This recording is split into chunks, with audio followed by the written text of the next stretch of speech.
Have you ever witnessed a family deliberately erase their own daughter from the most important event of the year?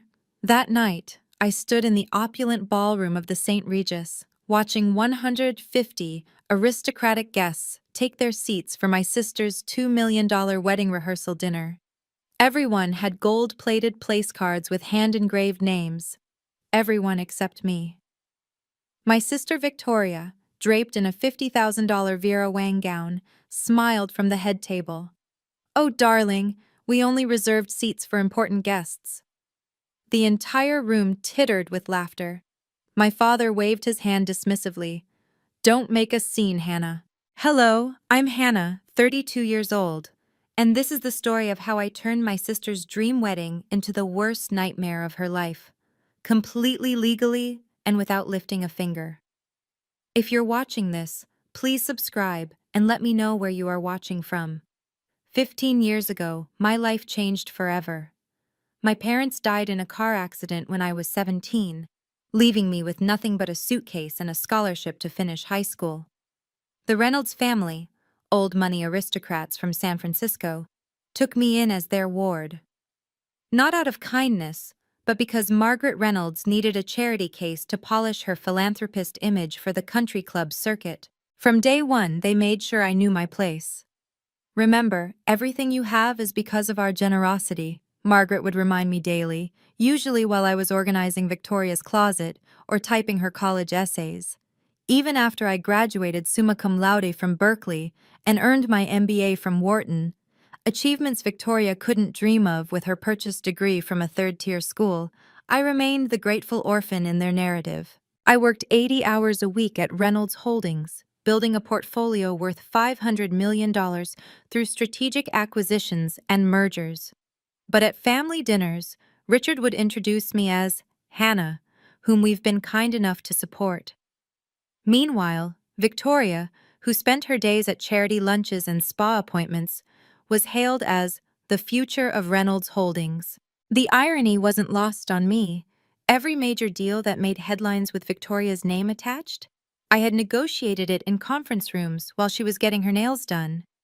Every brilliant strategic move attributed to her vision came from my analysis reports that she'd never even read. But I stayed silent, played my role, and documented everything. Because orphans who've lost everything once learn to build their security in shadows, where no one thinks to look. The pattern was always the same. I'd spend weeks analyzing market trends, identifying targets, and structuring deals. Then Victoria would waltz into my office 5 minutes before board meetings. "Sister dear, just email me your presentation. I'll handle the delivery. You know how you freeze up in front of important people." She'd say it with such false concern that anyone listening would think she was doing me a favor. 3 major acquisitions defined Reynolds Holdings' explosive growth: the Bayside Medical Group merger, the Pacific Tech Innovation deal, and the Horizon Pharmaceutical acquisition. Combined value, $300 million. My email records showed every detail. My negotiations with CEOs at 2 a.m., my financial models that predicted returns within 0.3% accuracy, my relationship building that got us exclusive first looks. Victoria's contribution? Forwarding my work to the board with her signature and adding, "Please find attached my analysis and recommendations." The Bayside deal alone should have earned me a partnership. I'd identified an undervalued medical group, structured a complex equity swap that avoided dilution, and personally convinced their skeptical founder to trust Reynolds Holdings. The morning after we closed, the San Francisco Business Journal ran a front-page story. Victoria Reynolds, the 28-year-old genius behind Reynolds Holdings' medical empire. Richard kept the framed article in his office. "Victoria has such natural business instincts," he'd tell visitors, while I stood in the corner taking notes like a secretary. "We're grooming her to take over everything." The truth was eating me alive. But what could I do? Challenge the people who housed and fed me? Risk losing the only family, however toxic, I had left? So I swallowed my pride and kept building their empire, one stolen achievement at a time. The question wasn't if I'd reach my breaking point, but when. 3 days before the rehearsal dinner, everything shifted. Marcus Kim, CEO of Apex Ventures and one of Silicon Valley's most respected power brokers, called me directly. Not through Reynolds Holdings, but on my personal cell. Hannah, I've watched you for 5 years. That Bayside deal? I know who really structured it. My forensic accountants traced the digital footprints. His voice was calm but urgent. I'm offering you managing partner at Apex. 2 million base salary, 30% carry on $1 billion fund. You'll run your own portfolio, your own team, your own destiny. The number made my hands shake. It was 10 times what Reynolds Holdings paid me. But Marcus wasn't finished. There's a deadline. I need your answer 72 hours after Victoria's wedding. And Hannah, you need to exit Reynolds Holdings cleanly. No lawsuits, no drama, no bridges burned. My LPs won't touch controversy. That same afternoon, I overheard Victoria on a conference call from the room next door. She didn't know the walls were thin. Once the MedTech Innovation acquisition closes, I'm restructuring everything. First order of business, getting rid of dead weight. Hannah's been useful, but I can't have my foster sister hanging around when I'm CEO. Bad optics. MedTech Innovation, the $50 million medical startup I'd been researching for months. My proprietary analysis had identified it as undervalued by 70%. Victoria had been using my research, my financial models, my insider knowledge to position herself as the dealmaker. The acquisition would close the morning of her wedding, cementing her reputation as a business prodigy. I pulled up the contract she'd signed 48 hours earlier. Buried in Section 47, subsection 3, was something called Option 7. My pulse quickened as I read the fine print. Victoria had just made a $50 million mistake.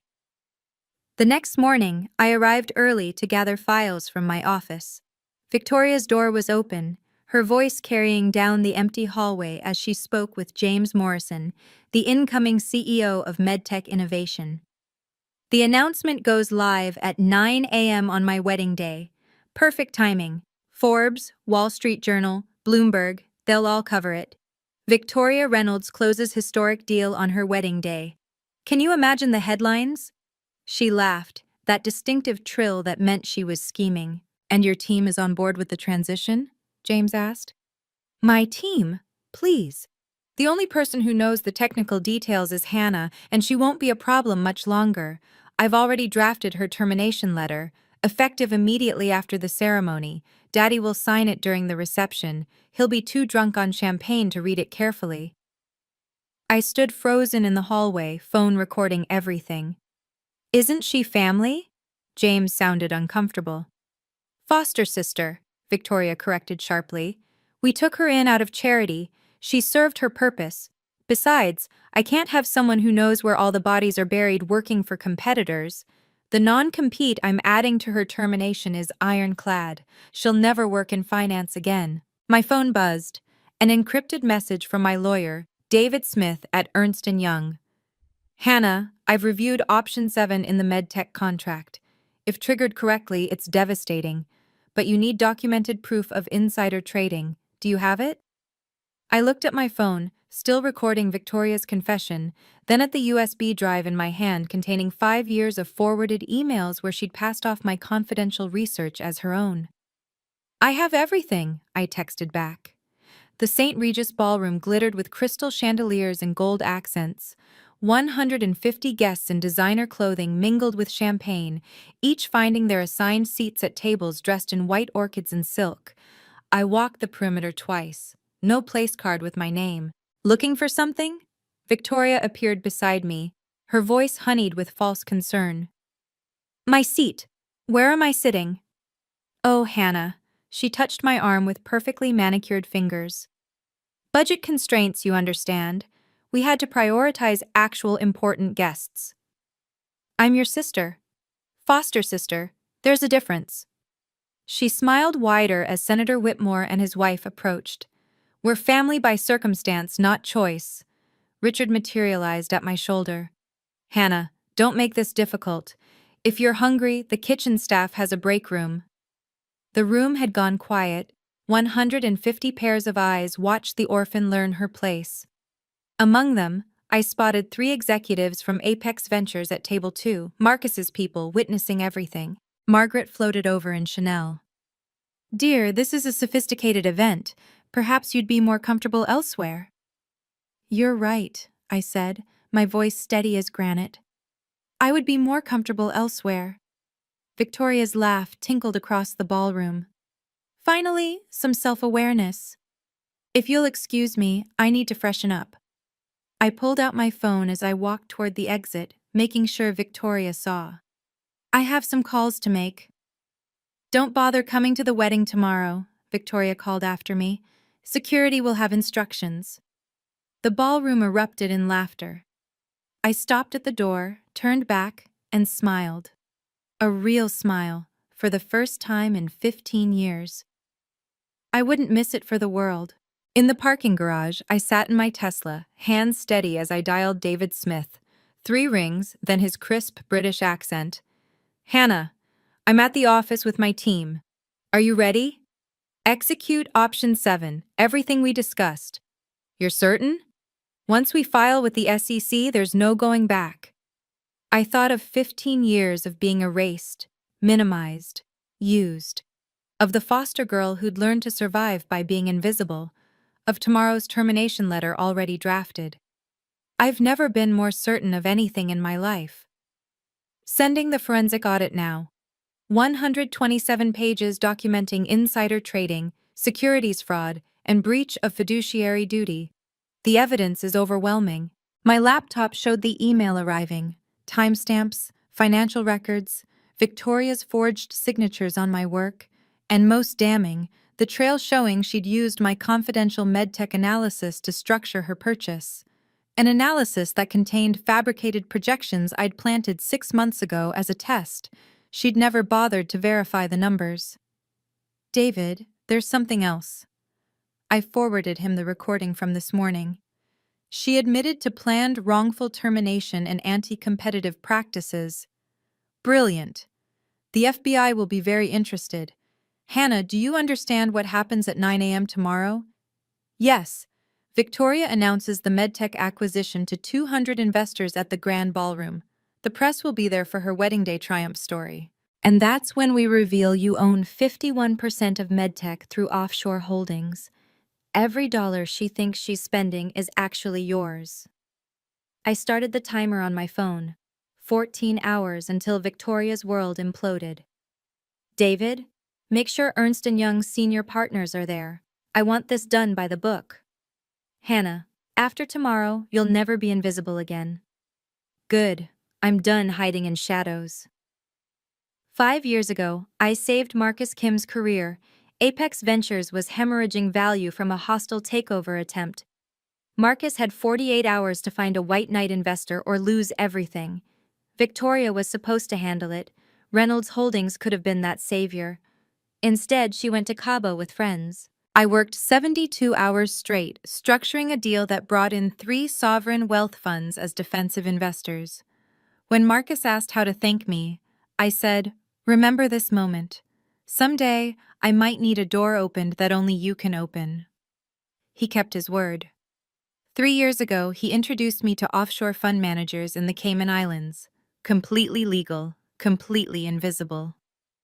Build your ark before the flood, Hannah, he advised, and never let them see you building it. Through 3 separate funds, Prometheus Capital, Phoenix Holdings, and Resurrection Investments, I began acquiring strategic positions in companies Reynolds Holdings would eventually target. My salary was nothing, but my consulting fees to these funds, paid for my analytical work, were substantial.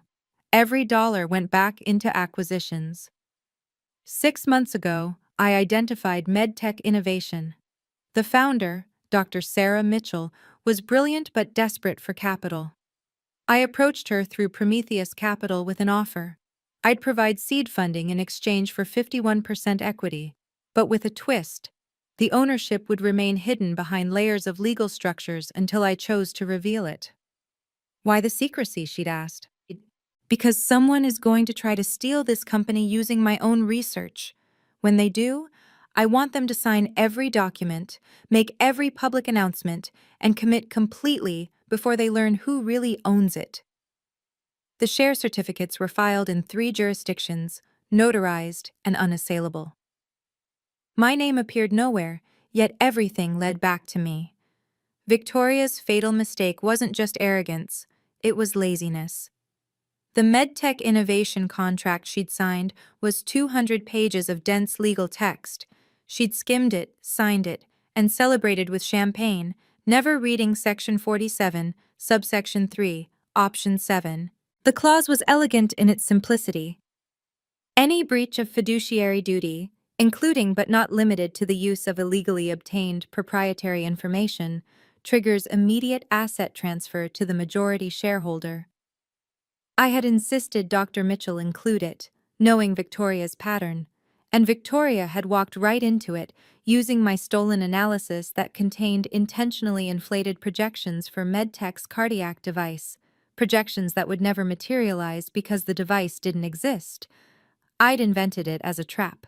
The email trail was damning. Victoria had forwarded my confidential analysis to James Morrison with the subject line, "My research on medtech, do not share." The metadata showed she'd never opened the original file I'd sent her, just forwarded it within 30 seconds of receiving it.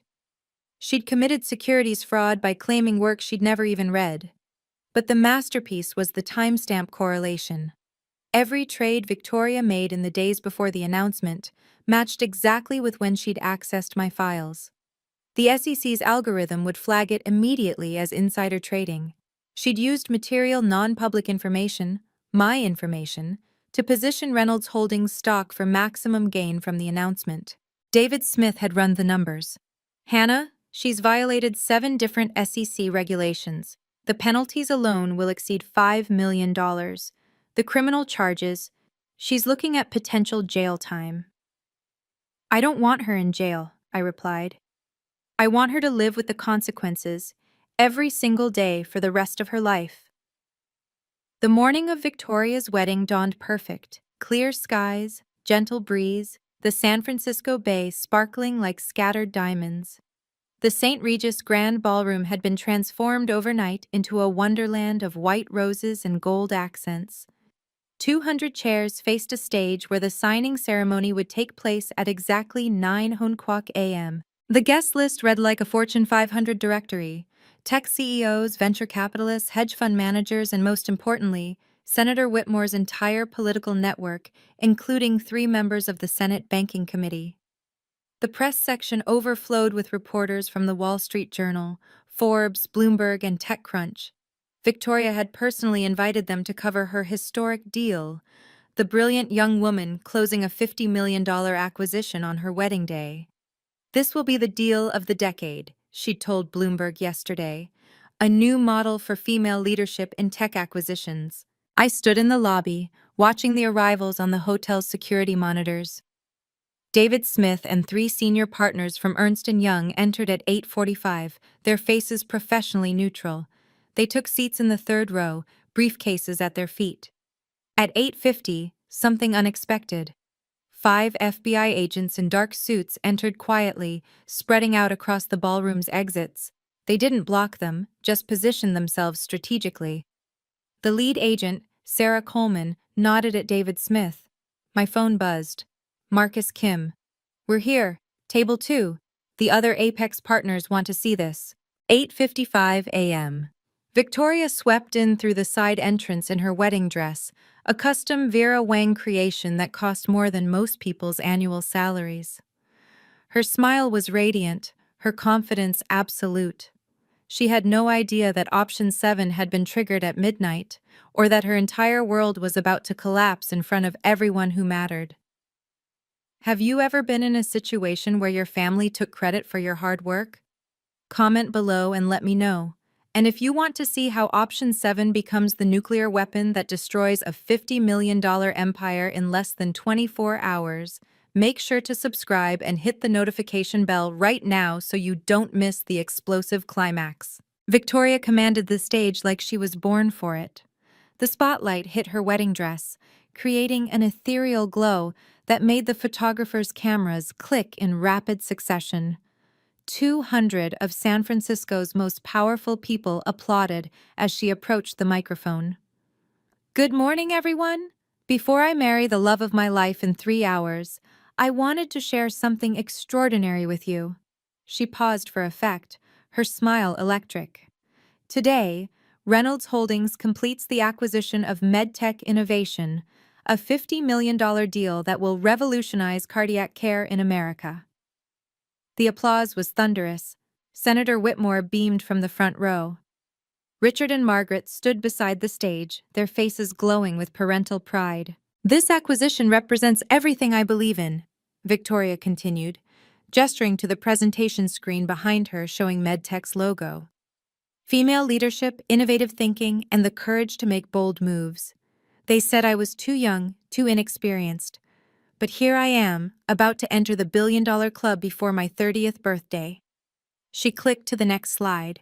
Financial projections I recognized as my own work, now branded with her signature. Our analysis shows 300% returns within 18 months. This cardiac device will save millions of lives. The audience was mesmerized. Forbes' reporter was typing furiously. The Wall Street Journal photographer moved closer for a better angle. This was Victoria's moment of absolute triumph, her coronation as Silicon Valley's newest power player. Now, let's make history. She picked up the gold-plated pen, holding it high. Who's ready to witness the deal of the decade? The crowd erupted. No one noticed David Smith rising from his seat or the FBI agents moving slightly closer to the exits. I remained in the back corner, invisible as always, for another 30 seconds.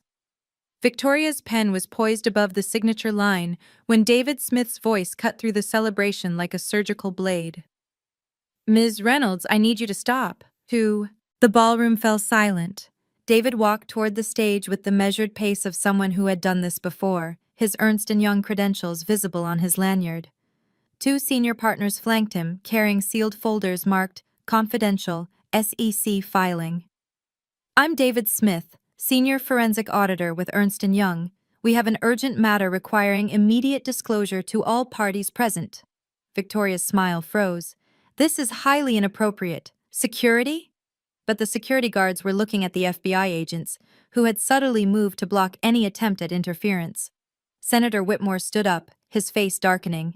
What is the meaning of this? David reached the stage, his voice carrying to every corner of the ballroom.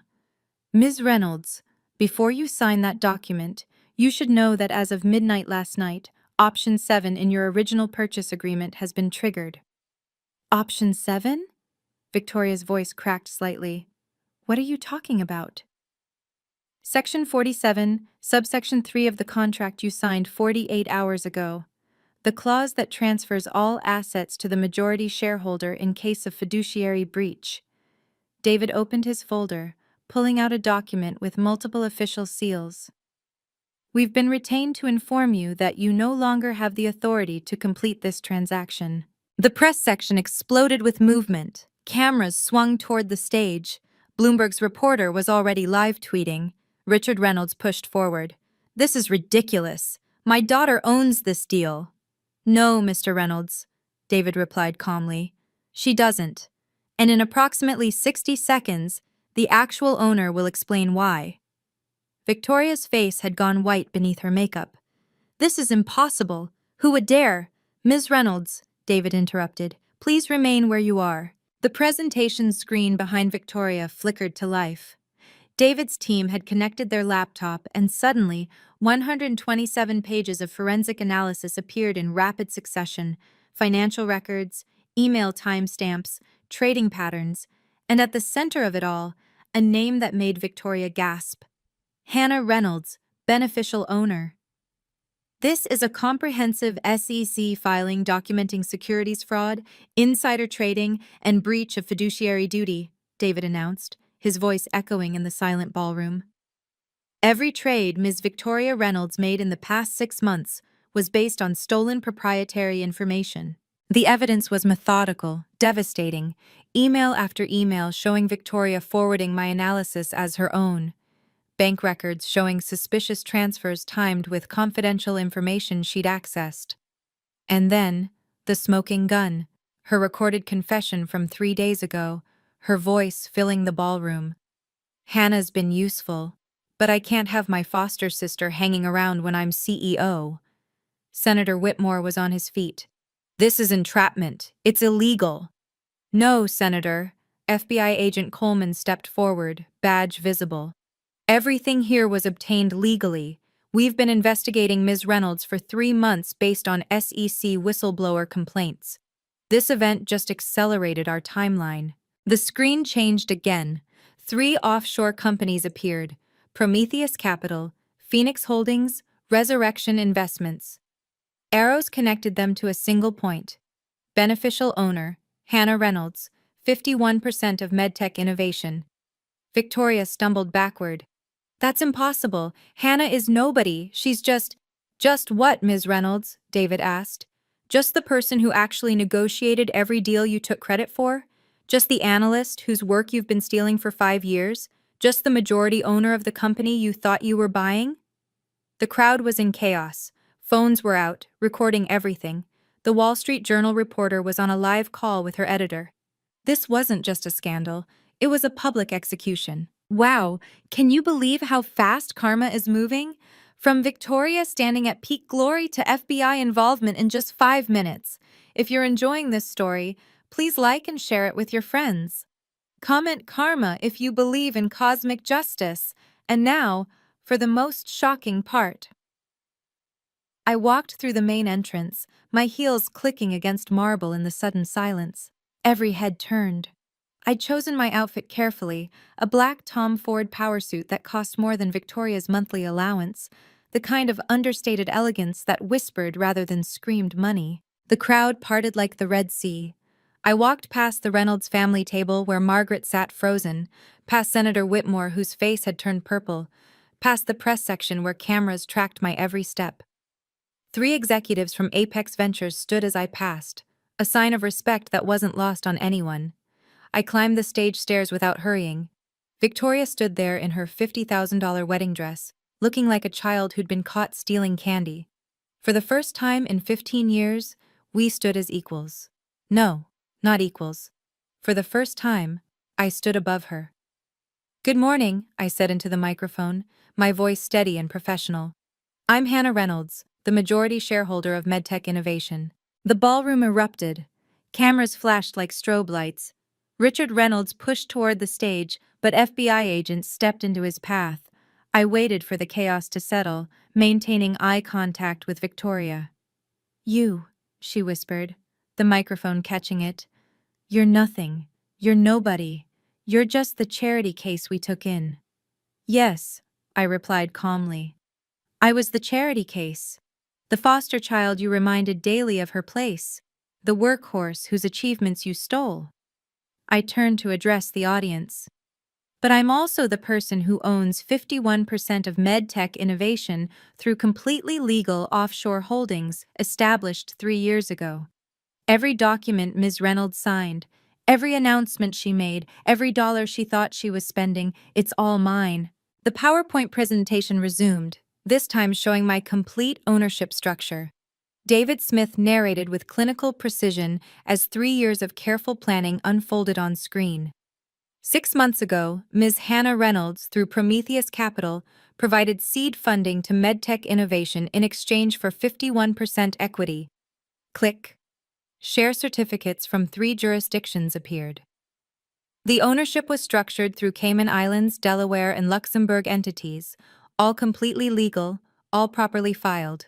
The next slide showed a familiar document, my analysis of MedTech that Victoria had stolen, but David zoomed in on a particular section, highlighting it in red. This cardiac device projection showing 300% returns? It doesn't exist. Ms. Hannah Reynolds invented it as a trap, knowing Victoria would steal the analysis without verification. Gasps rippled through the crowd. Victoria's legs buckled. You set me up? No, I said clearly. You stole proprietary information and committed securities fraud. I simply documented it. I clicked to the next slide. Email timestamps showing Victoria accessing my files, forwarding them within seconds, claiming credit in messages to investors. Every email, every file, every login, tracked and traced. You never even opened the documents you claim to author. The FBI agent stepped forward. Ms. Victoria Reynolds, we have questions regarding insider trading activities.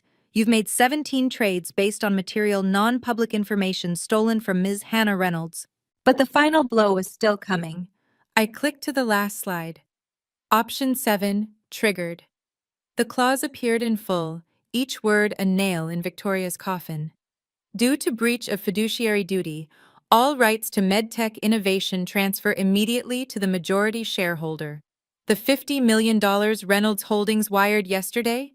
It's being returned with penalties for contract violation. Victoria's collapse was total and public. This is impossible! She grabbed the microphone, her voice shrill with desperation. She's nobody. She's just the foster kid. Daddy, tell them! Richard Reynolds tried to reach the stage, but his path was blocked. This is a family matter. Everyone out. Actually, Senator Whitmore's voice boomed across the ballroom. This is a federal matter. He stood slowly, his political instincts already calculating damage control. Ms. Reynolds, you told my son you were a successful CEO. You told me you built Reynolds Holdings' portfolio yourself. I did! These are all lies! Victoria spun toward me, her wedding dress tangling around her legs. You planned this! You ungrateful— Ms. Reynolds, FBI agent Coleman interrupted, stepping onto the stage. We need to see your phone and laptop immediately. The senator's son, Thomas Whitmore, Jr., stood from his groomsmen table. His voice carried across the silent room. The wedding is off. He looked at Victoria with undisguised disgust. My family doesn't associate with criminals. Thomas, please! Victoria reached for him, but he stepped back. This is just a misunderstanding. A misunderstanding? Thomas laughed bitterly. You committed federal crimes. You've been lying to everyone, including me. He turned to his father. We're leaving. The press was having a field day. Ms. Reynolds, how do you respond to allegations of securities fraud? Shouted the Forbes reporter. Is it true you've been stealing credit for 5 years? Victoria looked around wildly, searching for allies. Her bridesmaids had backed away. Her parents stood frozen. 200 of San Francisco's most powerful people watched her designer facade crumble in real time. She was radioactive now, and everyone knew it.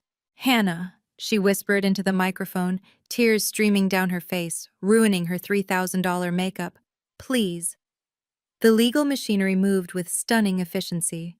2 SEC enforcement agents approached the stage with official documents. Victoria Reynolds, you're being served with a cease and desist order. All your financial accounts are frozen pending investigation. David Smith pulled up his tablet, reading from an official notice. As of 9:47 a.m. Pacific Standard Time, the Securities and Exchange Commission has initiated formal proceedings against Victoria Reynolds for violations of Section 10B of the Securities Exchange Act and Rule 10b-5. Richard Reynolds finally pushed through to the stage, his face purple with rage. This is corporate assassination. I'll sue everyone in this room. Mr. Reynolds, Agent Coleman said calmly, Reynolds Holdings stock has been suspended from trading on the NYSE. The company has lost 40% of its value in the past 15 minutes. Margaret Reynolds fainted. 2 guests caught her before she hit the floor. The press photographers didn't miss a shot. I pulled out my phone, showing a trading screen to the audience. I shorted Reynolds Holdings stock at 9 o'clock a.m. this morning. Completely legal when you're not using insider information. Just publicly available evidence of fraud. The profit counter showed $12 million and climbing. These funds will be donated to foster care organizations across California. You destroyed us, Richard screamed. After everything we did for you. No, I replied evenly. Victoria destroyed you when she chose to steal, lie, and commit fraud. I simply exposed the truth. The Wall Street Journal reporter raised her hand. Ms. Hannah Reynolds, what happens to MedTech innovation now? The company continues under my leadership. Dr. Mitchell and I have real innovations to bring to market, legitimate ones that will actually save lives. We don't need fake projections or stolen research. Victoria was led off stage by SEC agents, her wedding dress train dragging behind her like a fallen flag. Richard and Margaret Reynolds stood before me on the stage, their aristocratic composure shattered. The ballroom had quieted, 200 guests leaning in to witness the final confrontation. "How could you do this to family?" Margaret's voice trembled, her perfect society facade cracking. "What family?" I pulled out my phone, connecting it to the sound system. "Let me remind you what family means to you." My recording from the rehearsal dinner filled the ballroom. Margaret's cultured voice rang out. "Dear, this is a sophisticated event. Perhaps you'd be more comfortable elsewhere." Then Richard. "Hannah, don't make this difficult. If you're hungry, the kitchen staff has a break room." The crowd murmured. Several society matrons who knew Margaret looked appalled. The recording continued with Victoria's voice. "We're family by circumstance, not choice." "You taught me everything I know about family," I said, disconnecting the phone. "You taught me that family is transactional, that love has conditions, that worth is measured by bank accounts and bloodlines." I looked at them steadily. "So I learned to play by your rules, and I won." "We raised you," Richard sputtered. "Fed you, educated you. You used me. For 15 years, I was your unpaid servant, your tax write-off, your charity case to parade at galas." I gestured to the screen still showing MedTech's ownership structure. "But while you were teaching Victoria to take credit for my work, I was learning from the best. You showed me that in your world, only power matters. So I acquired it." Margaret found her voice. "We can work this out. You're still family—" "No." The word cut through her plea. "I was never family to you. And now, I never will be." "There's one more thing." I clicked to a new slide on the presentation screen. The Reynolds Holdings ownership structure appeared with a new name highlighted in gold. Hannah Reynolds, 30% shareholder. The ballroom exploded. Richard staggered backward. "That's impossible. Our shares aren't publicly traded. They became available 90 seconds ago when the stock crashed 40%. I showed the Bloomberg terminal on my phone.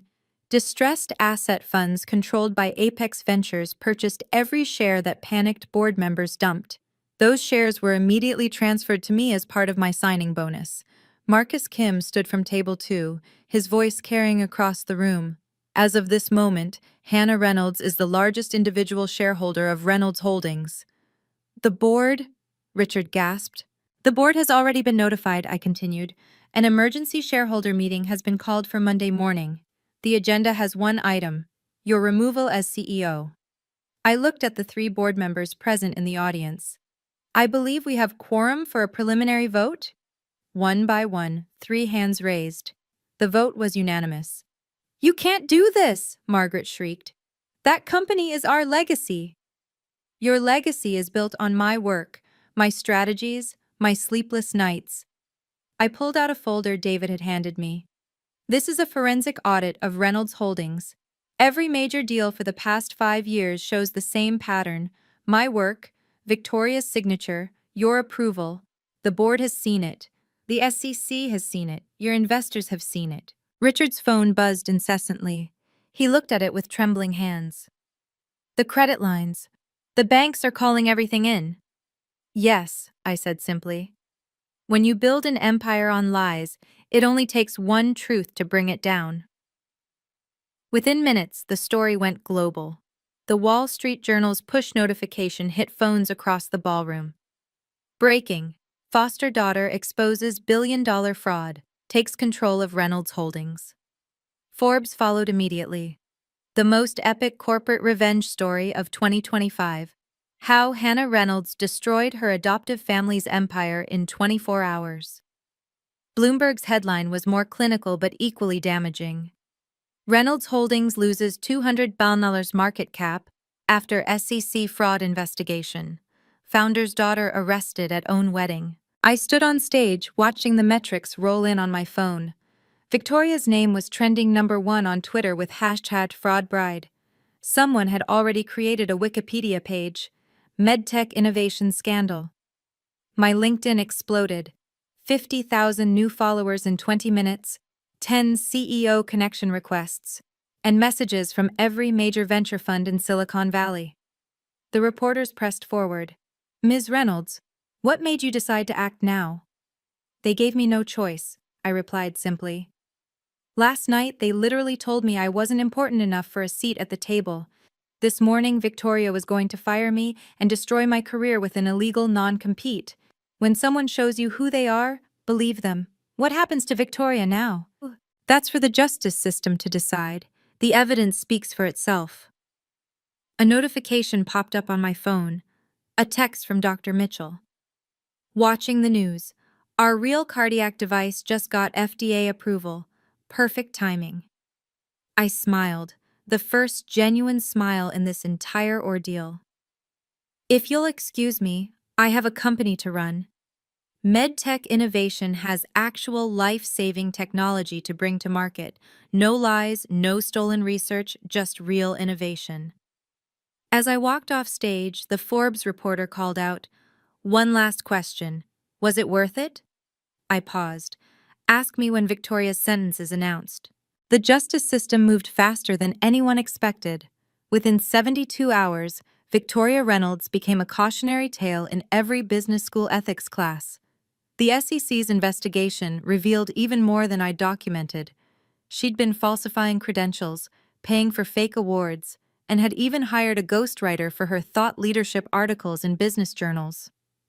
The Financial Industry Regulatory Authority delivered their verdict in record time. Lifetime ban from the securities industry. She couldn't work as a janitor at a hedge fund, much less as an executive. The judge's words were scathing. Ms. Reynolds represents the worst kind of corporate fraud, stealing intellectual property from a family member while perpetrating securities violations. The personal consequences were equally devastating. Her $5 million personal fine wiped out her trust fund. The court ordered 200 hours of community service at a non-profit teaching financial literacy to foster youth. The irony wasn't lost on anyone. Her Instagram, once filled with luxury vacations and designer goods, went dark after losing 90% of her followers in 48 hours. But the social destruction was perhaps the cruelest cut. Every society friend blocked her number. The country club revoked her family's membership. The charity board she'd sat on, purely for social climbing, sent formal letters requesting her immediate resignation. Even her favorite restaurants suddenly had no reservations available, ever. Thomas Whitmore Jr. gave one interview to Vanity Fair. "I dodged a bullet. Imagine being married to someone capable of such deception." His father, Senator Whitmore, went further. "This kind of corporate malfeasance is exactly what my anti-fraud legislation aims to prevent." The girl who'd spent her life cultivating an image of perfection was now radioactive, from princess to pariah in 72 hours, with every second of her downfall captured in 4K resolution. 2 weeks later, Richard and Margaret requested a meeting through their lawyer. I agreed to see them once, in my office at Apex Ventures, my territory, my terms. They looked older, smaller, their aristocratic bearing replaced by desperation. Richard's hair had gone grayer. Margaret's hands shook as she clutched her purse. Not the Hermes she usually carried, but something modest. The banks had frozen most of their assets. "Hannah," Richard began, his voice lacking its usual authority. "We need to talk about the family company." Reynolds Holdings is not a family company anymore.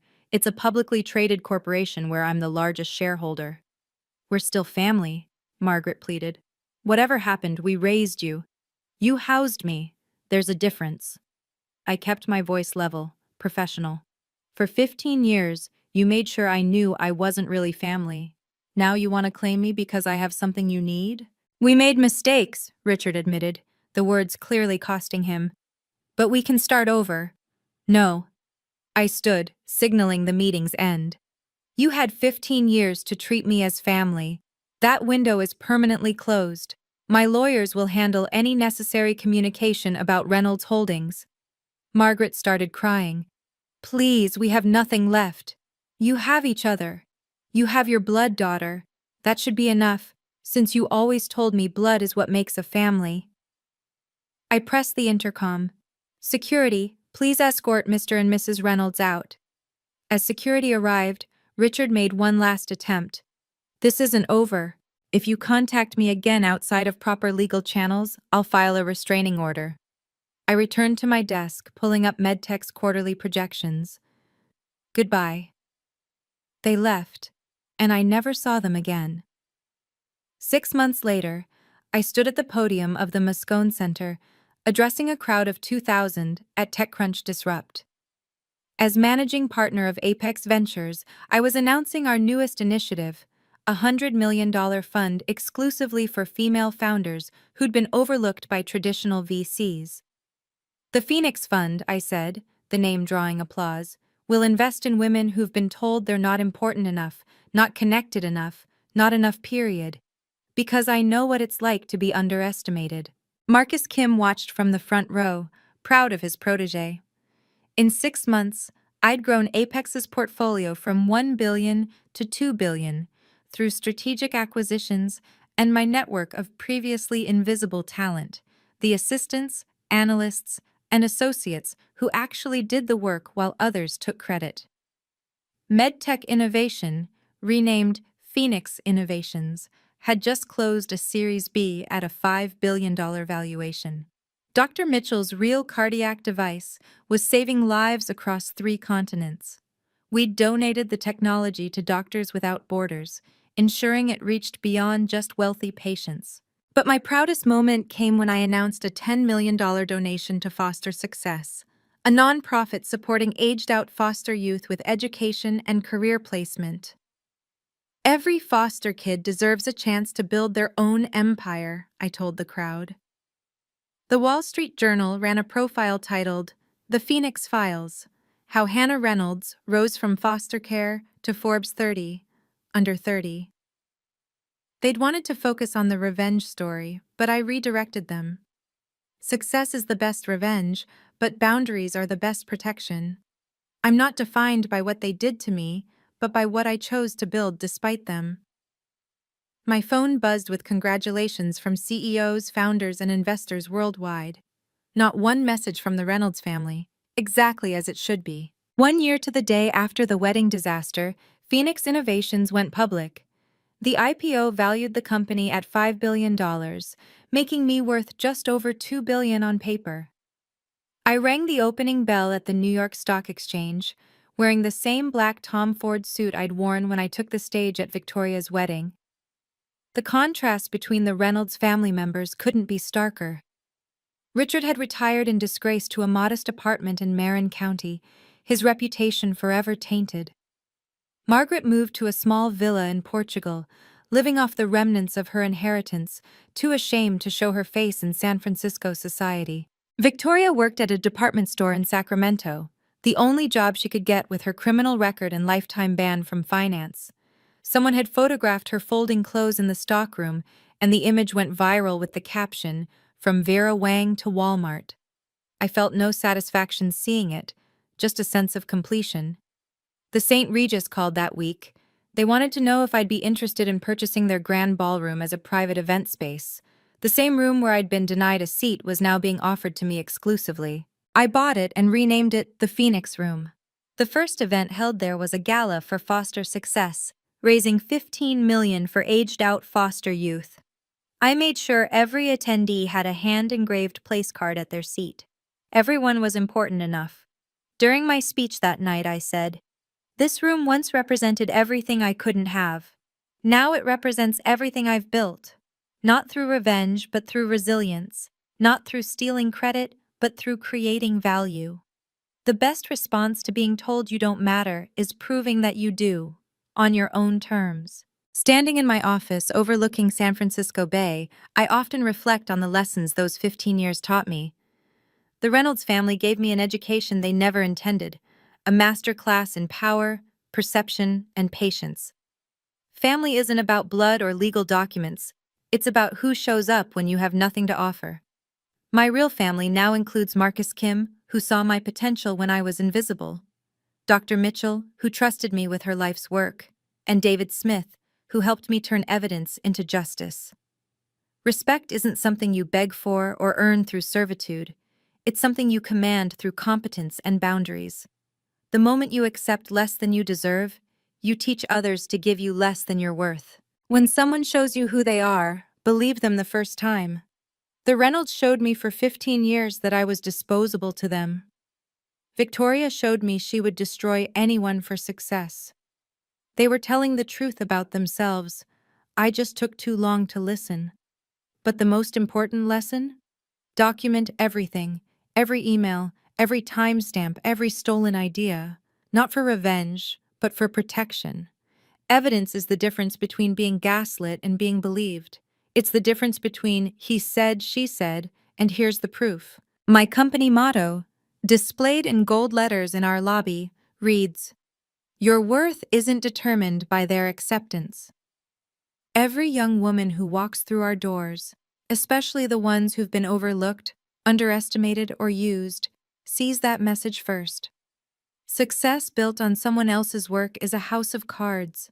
Success built on your own foundation, even if it takes longer, stands forever.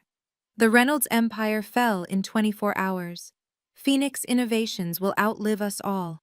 2 years after the wedding, I was sitting in my favorite coffee shop in Palo Alto, reviewing acquisition proposals on my laptop. The bell chimed, and I looked up to see Victoria standing in the doorway. She looked different. Designer clothes replaced by off-the-rack business casual, her face showing the wear of 2 years of actual struggle. She approached my table hesitantly. "Hannah, please. 5 minutes." I nodded to the chair across from me, more curious than anything. She sat down, her hands trembling slightly as she placed them on the table. "I'm sorry," she began, and for the first time in our lives, it sounded genuine. "I was horrible to you. I stole from you.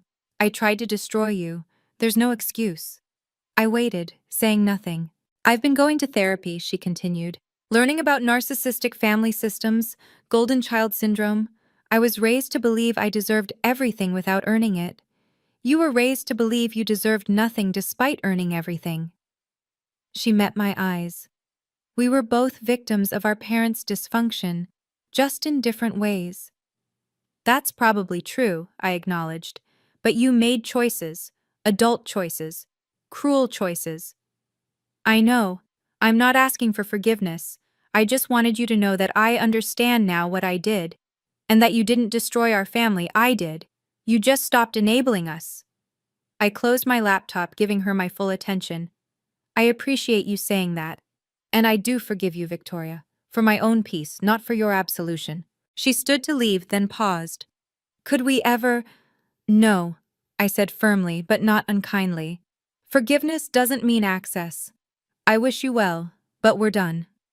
She nodded, understanding finally what boundaries really meant, and left. The coffee shop, I should mention, was part of a chain I'd recently acquired.